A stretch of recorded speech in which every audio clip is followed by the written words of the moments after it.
노무현 대통령이 우리 곁을 떠난 지 14년이 됐습니다. 어제 노무현 대통령이 잠들어 계신 봉하마을에서는 노무현 대통령을 사랑하는 수많은 시민과 여야 정부 관계자들이 노무현 대통령의 뜻을 기리고 그리워했습니다. 반칙과 특권이 없는 나라, 상식과 원칙이 살아 숨쉬는 나라를 만들기 위한 노무현 대통령의 염원은 아직 미완성이고 현재 진행형입니다. 더불어민주당은 역사는 더디지만 진보한다는 믿음을 갖고 노무현 대통령님의 뜻을 실현하기 위해서 더욱 노력하겠습니다. 후쿠시마 오염수 시찰단의 활동이 시작됐습니다. 상식적으로 일본이 불편해하고 경계해야 할 텐데 오히려 일본 정부가 시찰단을 환영하고 환대하는 모습입니다. 의아하기 짝이 없습니다. 윤석열 대통령과 정부가 어느 나라, 어느 국민을 편들고 있는지 국민들은 묻고 있습니다. 국회가 국민의 불안과 분노에 응답해야 합니다. 그래서 국민의힘에 제안합니다. 여야가 후쿠시마 오염수 방류를 반대하는 결의안을 국회에서 통과시킬 것을 제안합니다. 결의안에 후쿠시마 오염수 방류를 반대하고 국회 검증특별위원회를 구성해서 여야가 공동으로 검증하는 내용을 담자는 것입니다. 전문가들도 참여시켜서 투명성과 과학성, 객관성이 담긴 검증 결과를 여야가 함께 국민께 보고하는 것입니다.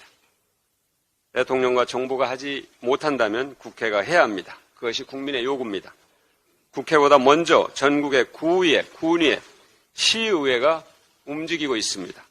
지난 3월 경남 통영시의회의 후쿠시마 오염수 방류 철회와 대응 촉구 결의안 채택을 시작으로 해서 사천시와 거제시, 경북 안동시, 전남 나주시와 광양시 의회, 그리고 충남과 울산, 대전, 부산, 서울의 시의회와 구의회 등 전국 곳곳에서 후쿠시마 오염수 방류 반대 공동 대응이 잇따르고 있습니다. 국회를 제외하고 전국의 시군구 의회에서 여야가 힘을 모으고 있고 온 국민이 뜻을 모으고 있습니다. 다시 국민의힘에 제안합니다. 국회도 국민의 불안과 분노에 응답합시다.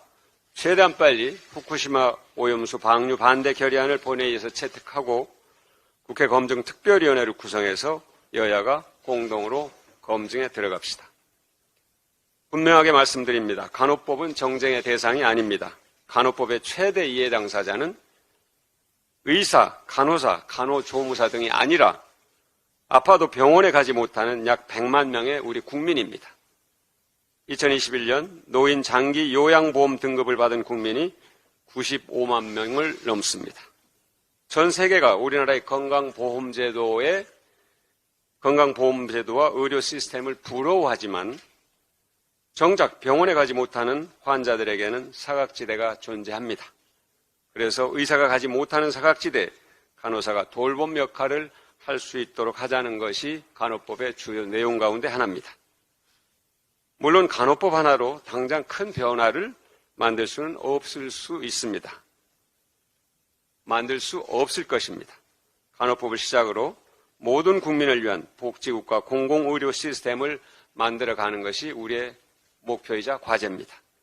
그것이 간호법의 진정한 목적이고 그래서 민주당은 국민들과 간호법을 절실하게 원하는 것입니다. 국민의힘은 아파도 스스로 병원에 가지 못하는 100만 명의 국민을 생각하기 바랍니다. 감사합니다.